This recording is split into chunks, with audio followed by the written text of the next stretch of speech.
বাণিজ্যিক সম্ভাবনাময় ফসল হিসেবে নীলফামারীতে দ্রুত জনপ্রিয়তা পাচ্ছে মুড়িকাটা পেঁয়াজের আবাদ।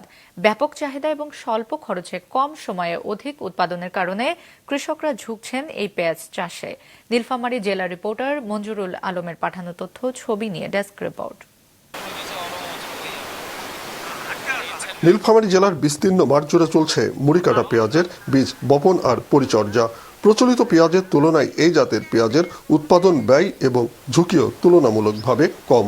বিঘা প্রতি প্রায় 25 থেকে 30 হাজার টাকা বিনিয়োগে আয় হয় 60 থেকে 70 হাজার টাকা। অধিক লাভের পাশাপাশি স্বল্প মেয়াদে মাত্র 50 থেকে 60 দিনের মধ্যে এই পেঁয়াজ বাজারজাত করা যায় বলে দ্রুত মূলধনও ফিরে পায় কৃষকরা। ফলে ক্ষুদ্র ও প্রান্তিক কৃষকদের মধ্যে দ্রুত জনপ্রিয় হচ্ছে এই পেঁয়াজের আবাদ। প্রতি বছর মুড়িকাটা পেঁয়াজ লাগাই, পেঁয়াজতে আমার ভালো লাভজনক হয়। এই মুড়ি পেঁয়াজ এ পর্যন্ত আমার খরচ হয়েছে ধরেন 10 থেকে 15 হাজারের মতো। তা আর এই দুইটা সেচ দিলে 10-15 দিনের মধ্যে আমি তুলতে পারবো। আশা করতেছি এই আবার 40-45 দিনের মধ্যে এই বাজারটা থেকে ভালো মানে পাবো, অঙ্কের টাকা পাবো। এবার নীলফামারীতে 1051 হেক্টর জমিতে মুড়িকাটা পেঁয়াজের আবাদ লক্ষ্যমাত্রা নির্ধারণ করা হয়েছে। আগামীতে এই আবাদ দ্বিগুণ বৃদ্ধি পাবে বলে আশা করছে কৃষি বিভাগ।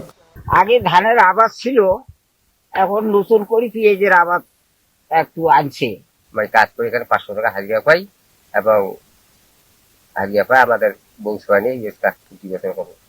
মুড়িকাটা পেঁয়াজ আবাদে কৃষকদের উৎসাহিত করার লক্ষ্যে এবার 200 কৃষককে প্রণোদনার আওতায় এনেছে কৃষি সম্প্রসারণ অধিদপ্তর। বিনামূল্যে দেওয়া হয়েছে বীজ ও সার সহ অন্যান্য সহায়তা।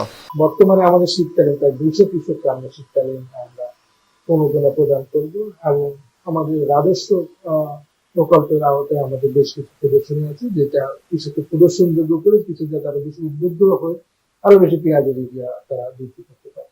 সেই লক্ষ্যে আমরা আসলে মাঠ পর্যায়ে আমরা কাজ করছি।